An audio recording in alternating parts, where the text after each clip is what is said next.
हम पढ़ रहे हैं हाउ टू रीड फेसेस, मैरियम स्टडी स्टैंडर्ड वॉल्यूम फर्स्ट है, थ्योरेटिकल पार्ट है ये।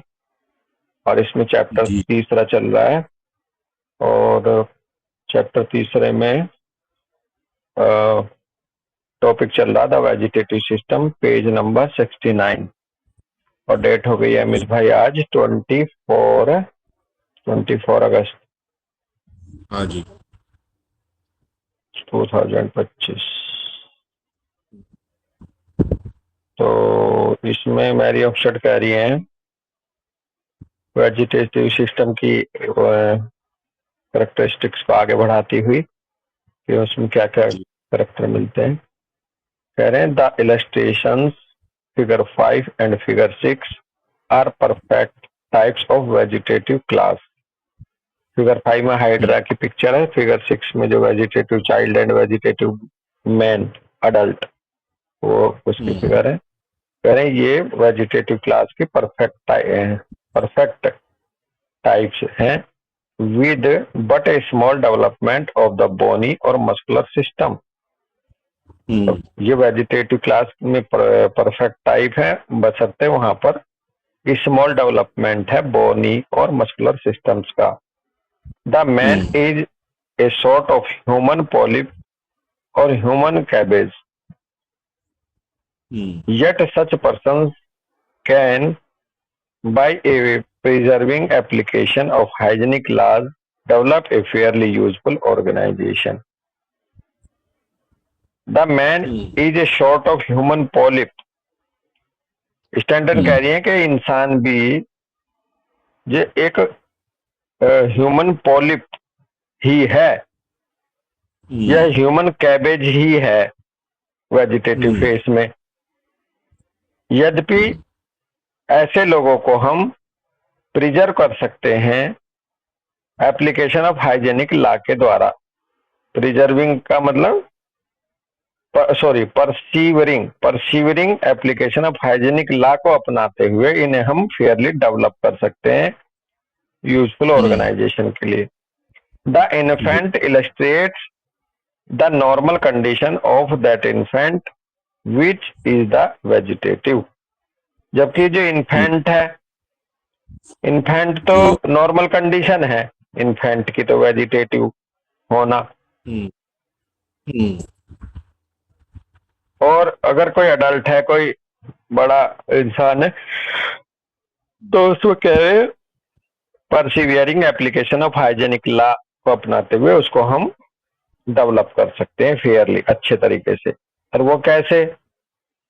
वो हाइजेनिक लॉ में क्या होता है कि अगर कोई वेजिटेटिव है तो उसके साथ किस ऑर्गेनिज्म को लाया जाए जो वेल डेवलप्ड दूसरे सिस्टम्स हैं वो, या फिर उसको धूप में एक्सरसाइज से, डाइट से, उस तरीके से भी हम इम्प्रूवमेंट ला सकते हैं। जैसे पीछे हम पढ़ के आए थे कि धूप में जो है बोन्स और मसल्स का डेवलपमेंट होता है।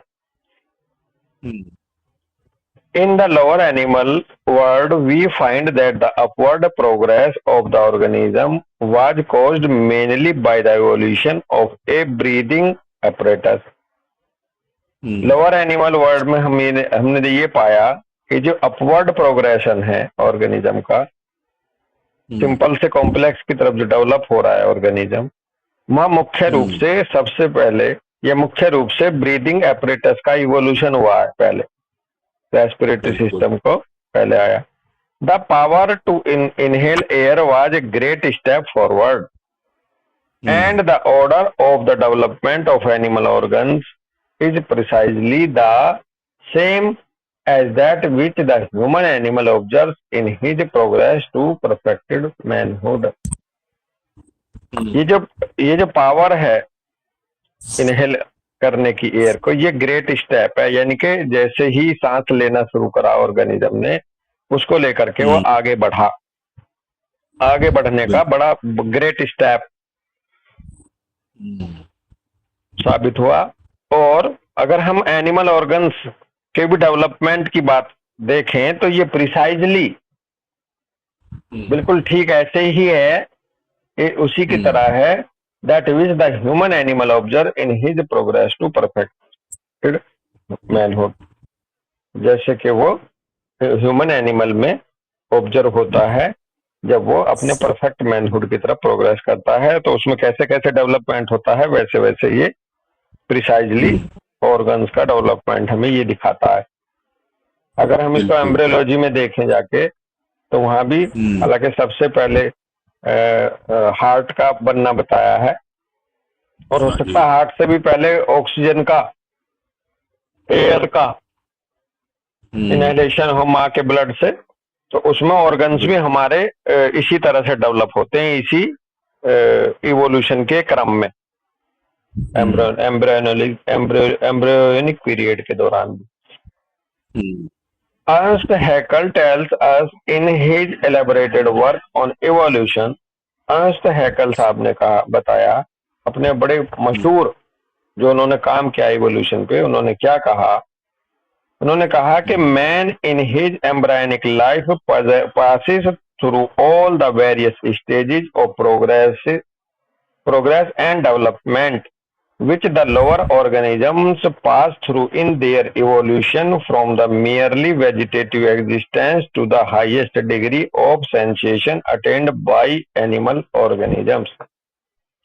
ऑन्टोजेनी रिपीट्स फाइलोजेनी वाली बात है ये, जो हैकल साहब ने कहा कि इंसान अपने एम्ब्रायनिक लाइफ में उन सारी भिन्न भिन्न स्टेज से गुजरता है प्रोग्रेस और डेवलपमेंट की, जो कि लोअर एनिमल्स जिसके थ्रू गुजरे हैं, जब वो वेजिटेटिव एग्जिस्टेंस से, मात्र वेजिटेटिव एग्जिस्टेंस से वो हाईएस्ट डिग्री ऑफ सेंसेशन वाली जो स्टेट है एनिमल ऑर्गेनिज्म की स्थिति में वो पहुंचे हैं, वो सारी भिन्न भिन्न स्टेजेस जो है प्रोग्रेस और डेवलपमेंट की, उनके थ्रू गुजरता एम्ब्रियोनिक लाइफ में कोई भी मैन, कोई भी व्यक्ति। तो इसको बायोलॉजी में, हम जूलॉजी में पढ़ते थे, ऑन्टोजेनी रिपीट्स फाइलोजेनी, या फिर ये वर्ड कैसे भी हो सकता है, मतलब सारे स्वरूप बदलता है वो, इसका भाव तो ये है। At his birth he possesses At his birth, he possesses all the functions and faculties which characterize all vegetable and animal organism। आवाज आ रही दोस्त? अमित? बीच में ये, हाँ हाँ ठीक है। At his birth, he possesses all the functions and faculties which characterize all vegetable and animal organisms। जब उसका जन्म होता है किसी भी मैन का, तो उसमें सारे फंक्शन और सारी फैकल्टीज होती हैं जो वेजिटेबल और एनिमल ऑर्गेनिज्म में भी होती हैं, वो सारी होती हैं उसमें, with the addition of a higher grade of intellectual apprehension and with more perfected and sensitive members and faculties। और साथ में उसमें और क्या होती हैं, वेजिटेबल और एनिमल की कैरेक्टरिस्टिक तो होती हैं छोटे नवजात शिशु में, बल्कि उसमें साथ में higher grade of intellectual apprehension भी होता है, और ज्यादा परफेक्ट और सेंसिटिव मेंबर एंड फैकल्टीज वाले गुण भी होते हैं। These are arranged in the body in the exact order in which they have evolved from the lower organisms, the vegetative functions occupying the lower portion of the trunk and the brain, the latest organ to become developed, the highest portion of the body। Very good. तो कह रहे हैं कि ये जो arrangement है body का infant में, मैन में, इसका एक एग्जैक्ट ऑर्डर है, एक क्रम है, जैसे जैसे वो इवॉल्व हुए लोअर ऑर्गेनिज्म से। कैसे? The vegetative functions occupying the lower portion of the trunk, जो वेजिटेटिव फंक्शंस हैं उसके, बट वो उसके लोअर पोर्शन ऑफ ट्रंक में मिलते हैं या उसके द्वारा प्रदर्शित होते हैं। And the brain, the latest organ to become developed. Brain और लेटेस्ट ऑर्गन जो उसके डेवलप होते हैं, करें the highest portion of the body, वे होते हैं अमित भाई उसके higher portion of the body में। लोअर पोर्शन ऑफ ट्रंक में वेजिटेटिव क्या मिलेंगे? एक्सक्रीटरी, रिप्रोडक्टिव, ये सब लोअर पोर्शन में ना।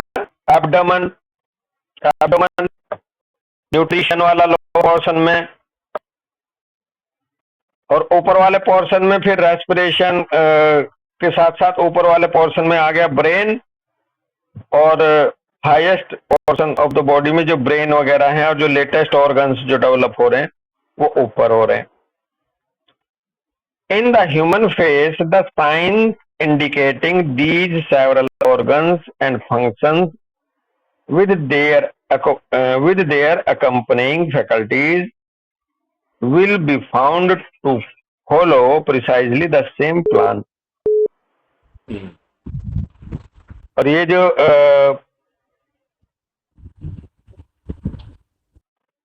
यार फोन बड़े आ रहे हैं, कह रहे हैं इन द ह्यूमन फेस, इंसान के जो चेहरे में ये जो साइंस हैं, ये जो संकेत हैं, ये सेवरल ऑर्गन्स के और फंक्शंस के अपनी फैकल्टीज के साथ ये पाए जाते हैं अपने सेम प्लान के तहत।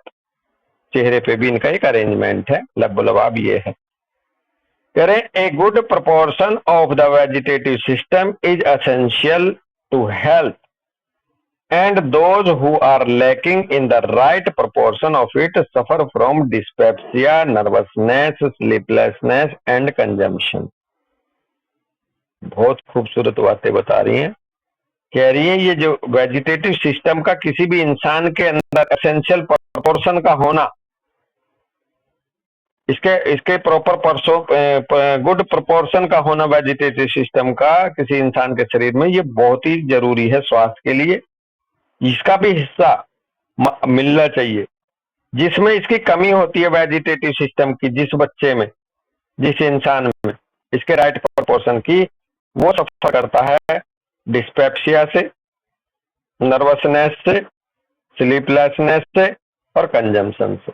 कई छोटे बच्चे देखे होंगे आपने, वो वेजिटेटिव नहीं होते, लीन थीन, बहुत दिमाग के तेज, प्रिकॉशियस चाइल्ड, तो कहते हैं साहब इसे भूख ही नहीं लगती, ये खाना ही नहीं खाता, इसका पेट ही खराब रहा है। नर्वसनेस, नर्व से रिलेटेड चिड़चिड़ा बहुत ज्यादा है, नर्वस सिस्टम उसका वो रहेगा परेशानी में।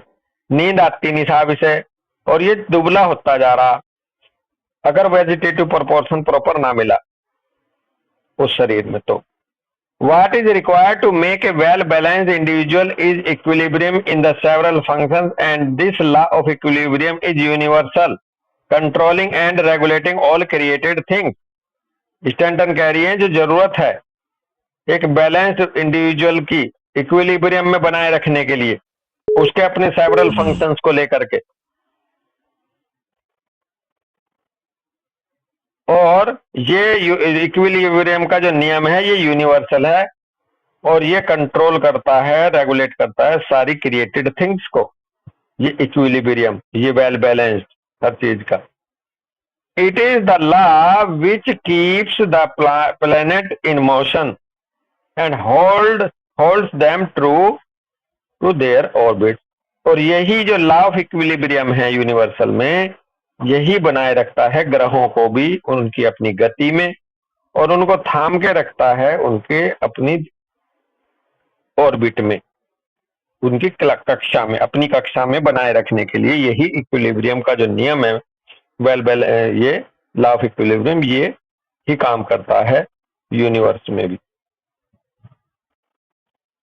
कह रहे हैं कि some of the finest traits are evolved from the vegetative system, the domestic and social hair find their origin.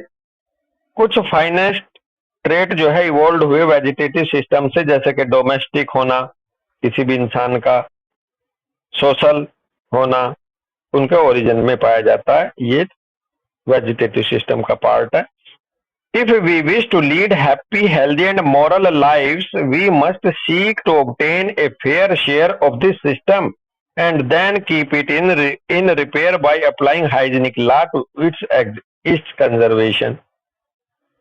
यदि हम चाहते हैं कि हम हैप्पी रहें, हेल्दी रहें, मॉरल लाइफ्स रहे हमारी, तो हमें प्राप्त करना होगा एक इसका बहुत ही फेयर शेयर, यानी कि सही मात्रा में इस सिस्टम का हमारे अंदर होना चाहिए। हमें अपने शरीर पे वेजिटेटिव जो हमारी चीजें हैं, खाना पीना सोना, इसमें हमें इसको बनाए रखना होना चाहिए हमारे अंदर, यदि हम एक हैप्पी हेल्दी और मॉरल लाइफ होना चाहते हैं आगे। और इसको रिपेयर भी करना होगा अप्लाई करके hygienic law of its conservation के लिए। रिपेयर के लिए मतलब जो जो वेजिटेटिव सिस्टम को मजबूत रखती है उन चीजों को हमें ध्यान देना होगा। Yet an axis must be avoided unless we wish to sink to the level or a mere vegetable existence। क्या बात कह दी लास्ट में। यद्यपि इसको ध्यान तो रखना होगा इसको रिपेयर का, लेकिन हमें इसकी अत्यधिक मात्रा से भी अवॉइड करना होगा, नहीं तो हम पहुंच जाएंगे मात्र वेजिटेटिव एग्जिस्टेंस की तरफ। जो हम आप बात कर रहे थे ना कि आज की जो सोसाइटी है वो वेजिटेटिव सिस्टम की तरफ बहुत ज्यादा ध्यान दे रही है, तो वो ये कह रहे हैं कि अगर हम बहुत ज्यादा वेजिटेटिव यानी कि सोना खाना पीना रिप्रोडक्शन में हम सोसाइटी घुसती चली जाएगी, अगर इसको प्रमोट करेगी वेजिटेटिव फैकल्टी को अपने अंदर वेजिटेटिव सिस्टम की, तो वो पहुंच जाएगी, सिंक हो जाएगी, वो नीचे डूब जाएगी, निचले लेवल पर आ जाएगी, मात्र वेजिटेबल एग्जिस्टेंस बन के रह जाएगा। जो आप कह रहे थे एक दिन कि जितने भी बड़े घरों के पैसे वाले लोग हैं इनका एक ही काम रहता है खाना पीना, और इनकी लाइफ का कोई पर्पज रहता नहीं। तो ये वेजिटेबल लाइफ की तरफ बढ़ रही है सोसाइटी। चलो यहीं रुकेंगे। हाँ यहीं रुक। बैलेंस, अति अति से भला न बरसना, अति से भली न धूप, अति से भला न बोलना, अति से भली न चुप। तुलसीदास जी का दोहा बहुत अच्छा काम कर रहा है, और यही फिजियोलॉजी भी है हमारी। Physiology balance, homeostasis, balance, equilibrium कोई तो बोलते हैं फिजियोलॉजी। जहां वो हार्मनी इक्विलिब्रियम हटा तो वही फिजियोलॉजी बन जाती है पैथोलॉजी। चलो ठीक है भाई, राम राम भाई।